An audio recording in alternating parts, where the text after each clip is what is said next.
येशू ख्रिस्त म्हणतो, तुझ्या पापांची क्षमा झाली आहे असे म्हणणे किंवा उठून चाल असे म्हणणे यांतून कोणते अधिक सोपे आहे? मत्ते अध्याय 9 ओवी 1 ते 8. येशू एका वात रोग्याला बरे करतो.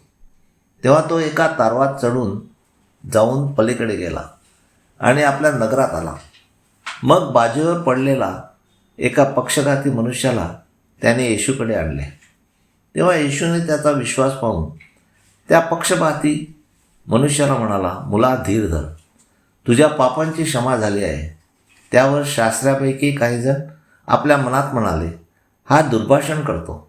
तेव्हा येशू ख्रिस्ताने त्यांच्या मनातले विचार जाणून म्हणाला, तुम्ही आपल्या अंतःकरणात वाईट विचार का करता?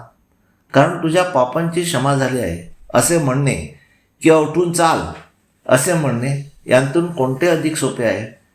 परंतु तुम्ही जाणावे, मनुष्याचा पुत्र जो देवपुत्र आहे त्याला यहोवा देवाने पापांची क्षमा करायला अधिकार दिला आहे असे तुम्ही जाणावे. म्हणून तेव्हा येशू पक्षघाताला म्हणाला, आपली बाज घेऊन आपल्या घरी जा, उठ. मग येशूच्या आदेशाप्रमाणे तो उठून आपल्या घरी गेला. मग लोकांच्या समुदायाने हे पाहिले तेव्हा ते भ्याले आणि ज्या यहोवा देवाने मनुष्यपुत्र येशू यास आपला अधिकार दिला आहे त्याबद्दल त्यांनी यहोवा देवाचे गौरव केले. येशू ख्रिस्ताला यहोवा देवाने 7 आत्मे दिले होते. त्याने त्या पक्षघात्याला बरे केले. आज काही फादर म्हणतात, परेरा लिहितो संतांना मानू नये. पण मत्ते 16 ओवी 18-19 मध्ये येशू ख्रिस्ताने पेत्राला म्हटले, तू पेत्र आहेस व मी या खडकावर आपली मंडळी रचीन. मी तुला आकाशाच्या राजाच्या किल्ल्या देईन आणि पृथ्वीवर जे काही तू बांधून टाकशील ते आकाशात बांधले जाईल आणि पृथ्वीवर जे काही तू मोकळे करशील ते आकाशात मोकळे केले जाईल. असा पेत्राला आशीर्वाद दिल्यावर नंतरसुद्धा येशू ख्रिस्त पेत्राला म्हणतो, आज कोंबडा अरवण्याच्या आधी तू मला 3 वेळा नाकारशील. असे सांगूनसुद्धा पेत्र येशू ख्रिस्ताला मी ओळखत नाही असे 3 वेळा नाकारतो, कारण त्याला पवित्र आत्मा मिळालेला नव्हता.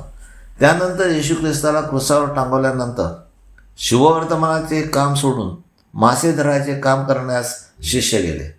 परंतु येशू ख्रिस्ताला यहोवा देवाने 3ऱ्या दिवशी मेल्यानंतर उठवल्यानंतर योहान अध्याय 20 ओवी 21. मग यहुद्याच्या भयामुळे दारे बंद असता येशू आत आला व त्यास म्हणाला, तुम्हा शांती असो. जसे यहोवा देव बापाने मला पाठवले तसे मीही तुम्हाला पाठवतो. आणि असे बोलल्यावर त्याने त्यांच्यावर फुंकर टाकला आणि त्याला म्हटले, पवित्र आत्मा घ्या. त्यानंतर पेत्राला व इतर शिष्यांना पवित्र आत्मा मिळाल्यानंतर त्यांनी निर्भयपणे यहोवा बापाचे शुभवर्तमान गाजविले व आपले प्राणही दिले.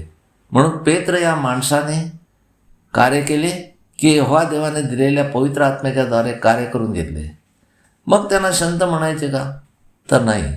आपण कुंसाराला जातो, पाप निवेदन झाल्यानंतर फादर म्हणतात, एक आमचे बापा व 3 मोरया बोला आणि हाताने आशीर्वाद देतात.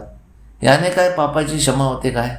खरी पापांची क्षमा आपल्याला यहोवा देवाजवळ आपण मी तुझ्या आज्ञा व नियम मोडून महापापे केल्याची कबुली देऊन व अंतःकरणापासून पश्चाताप करणे व पुन्हा ते पाप न करण्याचा निश्चय करायचे सांगितले आहे. तर यहोवा देव बाप त्यांना क्षमा करेल. मनुष्य काही करू शकत नाही, तर यहोवा देव बाप त्याच्या पवित्र आत्म्याकडून कार्य करून घेतो.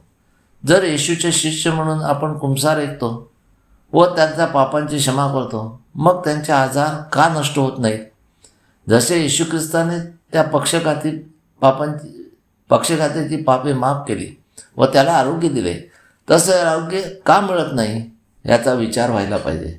जसे येशूने तुझ्या पापांची क्षमा झाली असे त्या पक्षघाताला म्हटले व उठून आपली बाज घेऊन घरी जा, तसे जर खरे कुंसार झाले तर कुठच्याही व्याधी आजार पूर्णपणे बरे झाले पाहिजेत.